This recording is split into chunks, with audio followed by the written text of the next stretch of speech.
Chapter 8. Joss's Dreams. Joss Merlin was drunk for 5 days. He was unconscious most of the time, and lay stretched out on a bed in the kitchen that Mary and her aunt had made up. He slept with his mouth wide open, and the sound of his breathing could be heard from the bedrooms above. At about 5 in the evening, he would wake for about half an hour, shouting for drink and crying like a child. His wife went to him immediately, talking to him gently, holding a glass to his lips, and he looked wildly around, talking to himself and trembling like a frightened dog. Aunt Patience became another woman, showing a calm which Mary would not have believed her to possess. It seemed that every 2 months or so, Joss Merlin would have these periods of uncontrolled drinking.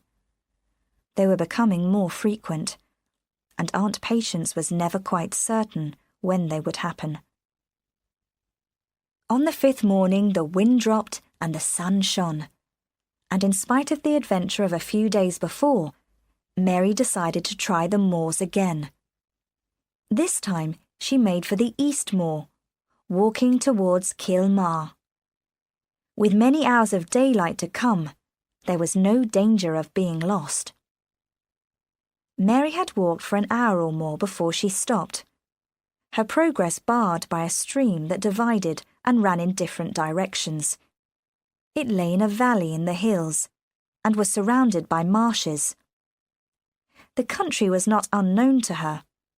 Looking out beyond the green face of the Tor ahead, she saw the great hand of Kilmar pointing its fingers to the sky. She was looking at Trewartha Moor once again, where she had wandered that first Saturday, but this time her face was turned to the southeast, and the hills looked different in the sunshine. The stream ran cheerfully over the stones. As Mary crossed it by a rough bridge, a group of horses came down the hill beyond and pushed into the stream to drink. Out of the corner of her eye, she saw a man following them down the path, carrying a bucket in each hand. She was about to continue her walk when he waved a bucket in the air and shouted to her. It was Jem Merlin. There was no time to escape, so she stood where she was until he came to her, looking just as his brother must have looked 20 years ago. "So, you found your way to me, have you?" he said. "I didn't expect you so soon, or I'd have made some bread in your honour. I haven't washed for 3 days, and I've been living on potatoes. Here, take hold of this bucket." He pushed one of the buckets into her hand and ran down to the water after the horses. "Come out of it!" he shouted. "Dirtying my drinking water. Go on, you big black devil." He hit the largest of the horses with the end of the bucket, and they all ran back up the hill, kicking their feet in the air. "Oh, what would you have done if you hadn't found me at home?" he said, wiping his face on his arm. Mary could not help smiling. "I didn't even know you lived here, and I certainly never walked this way with the intention of finding you. I'd have turned left if I'd known." "I don't believe you. You started out with the hope of seeing me, and it's no use pretending anything different."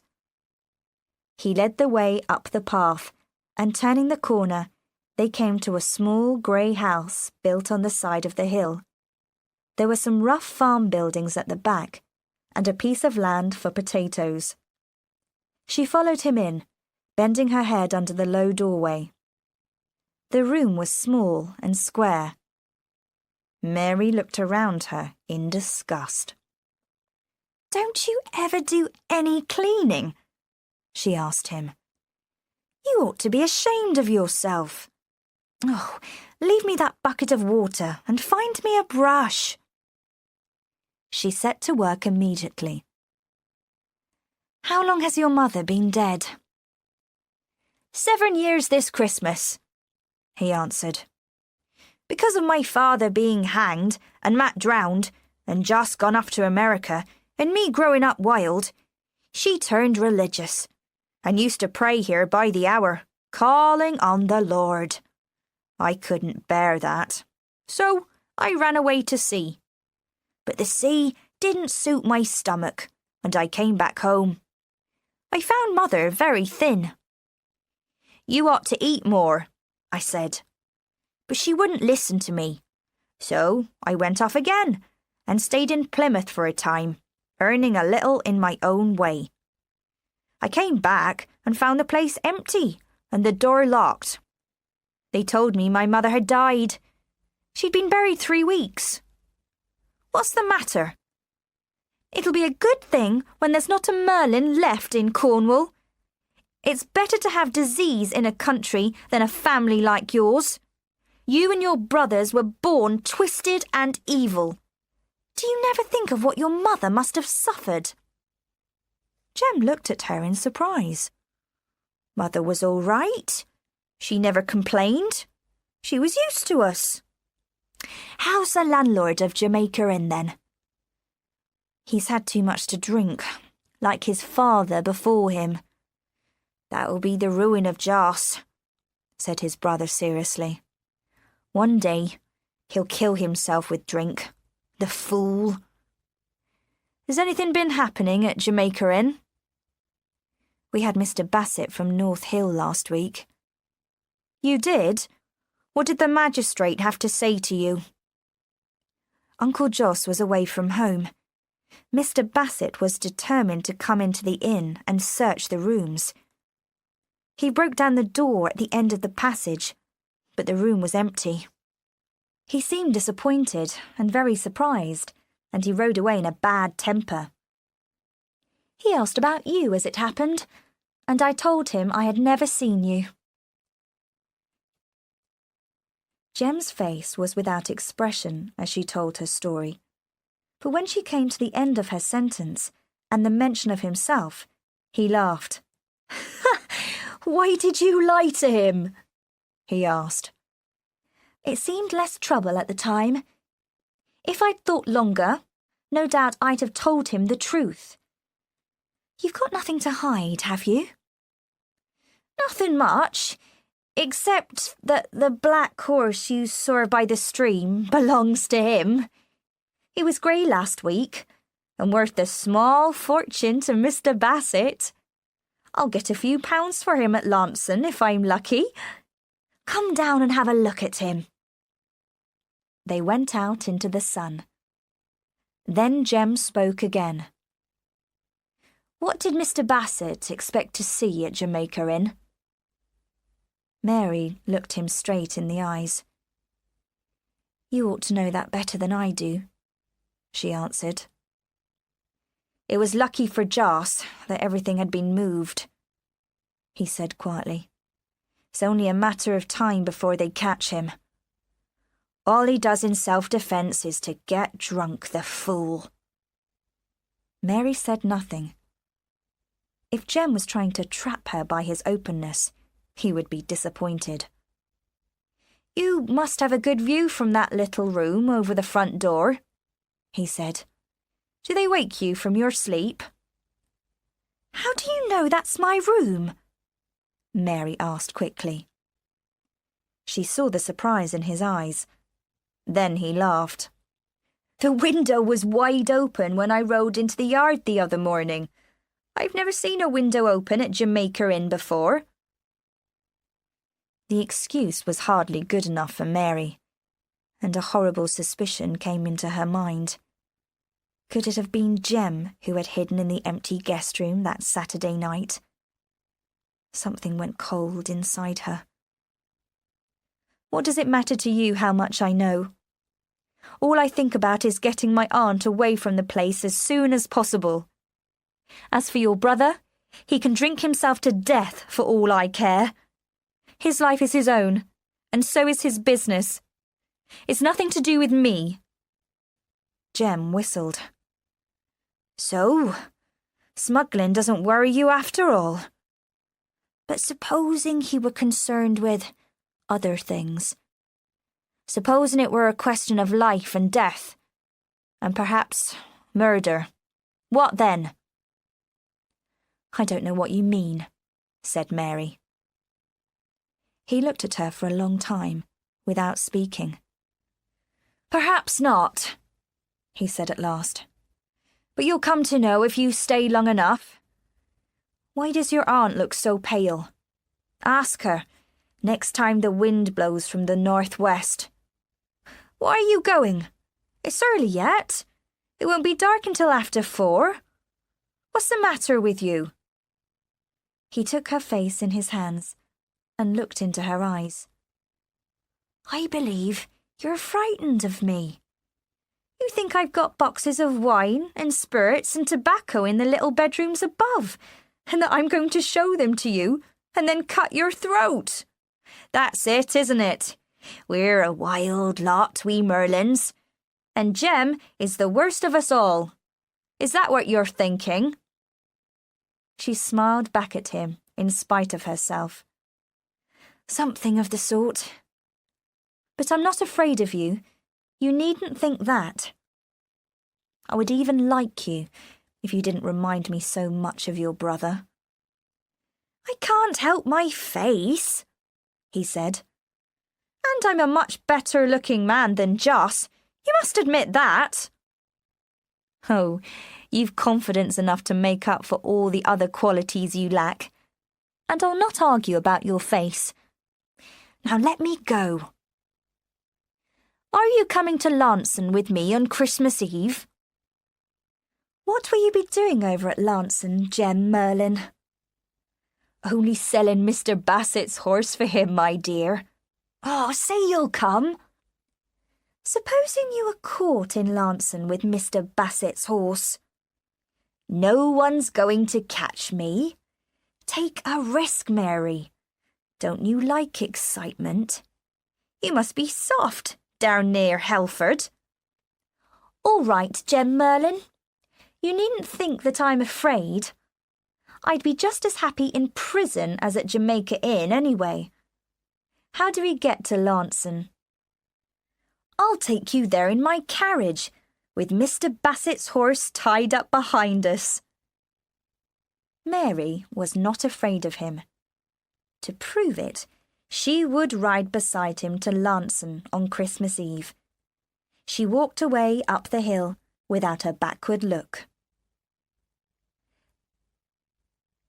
Darkness was falling as she crossed the road and entered the yard at Jamaica Inn. The door was opened by her aunt, who seemed pale and anxious. Your uncle has been asking for you all day. Where have you been? I was walking on the moors. Why should Uncle Joss ask for me? He never has anything to say to me. You must speak nicely to him. This is the bad time, when he's getting over it. He'll be bad-tempered, violent perhaps. You mustn't pay any attention to him at times like these. He's not really himself. The long evening passed, and still there was no call from the landlord. Mary's eyes closed in spite of herself. In a dream, she heard her aunt whisper, I'm going to bed. Your uncle must have settled down for the night. Mary felt sleep come over her. She dreamed that she was crossing the stream again. Her feet were wet. It was cold, much too cold. She must climb up the bank. Mary opened her eyes and found that she was lying on the kitchen floor beside the ashes of the fire. The kitchen was cold. The light was low. She trembled and stretched her stiff arms. Then she saw the door of the kitchen open very slowly, little by little. Suddenly, it was thrown wide open, and Joss Merlin stood there. At first, she thought that he had not seen her. His eyes were fixed on the wall in front of him. She bent low, her head beneath the level of the table. hearing nothing except the steady beating of her heart. Slowly, he turned in her direction. When his voice came, it was hardly above a whisper. "Who's there? What are you doing? Why don't you speak?" His face was grey. His eyes looked towards her without recognition. Mary did not move. She waited, holding her breath. He moved forward into the room, his head bent, his hands feeling the air, and he crept slowly along the floor towards her until Mary could feel his breath on her face. "Uncle Jos," she said softly. "Uncle Jos." He stayed where he was, looking down at her, and then he leant forward and touched her. "Mary? Is it you, Mary? Why don't you speak to me? Where have they gone? Have you seen them?" "You've made a mistake, Uncle Jos," she said. "There's no one here, only myself. Aunt Patience is upstairs. Are you ill? Can I help you?" He looked around him in the half-light, searching the corners of the room. "They can't frighten me," he whispered. "Dead men can't harm the living. It's dreams, all dreams. Their faces stand out like living things in the darkness, and I wake, trembling. I'm thirsty, Mary. Here's the key. Go into the bar and find me something to drink." When she got back, he was sitting at the table with his head in his hands. At first, she thought that he was asleep again, but at the sound of her footsteps, he lifted his head.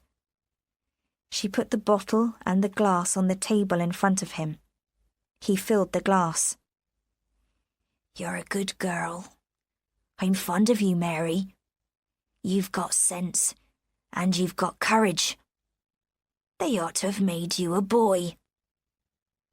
He swallowed the drink, smiling foolishly. Then he pointed at the bottle.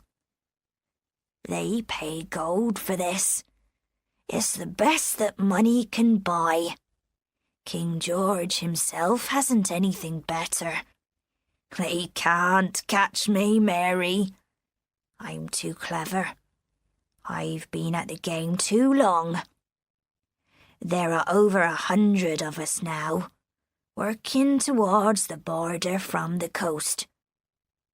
I've seen blood in my time, Mary, and I've seen men killed many times. But this game beats it all. It's running side by side with death." He seized hold of Mary's arm. "It's that cursed drink that makes a fool of me. I'm as weak as a rat when it has hold of me. You can see that. And I have dreams. I see things that frighten me. I've killed men with my own hands, pushed them under water with my feet, beaten them with rocks and stones, and I've never thought more about it. I've slept in my bed like a child. But when I've had too much to drink, I see them in my dreams. I see their white, green faces in front of me, with their eyes eaten by fish, and some of them are torn, with the flesh hanging off their bones."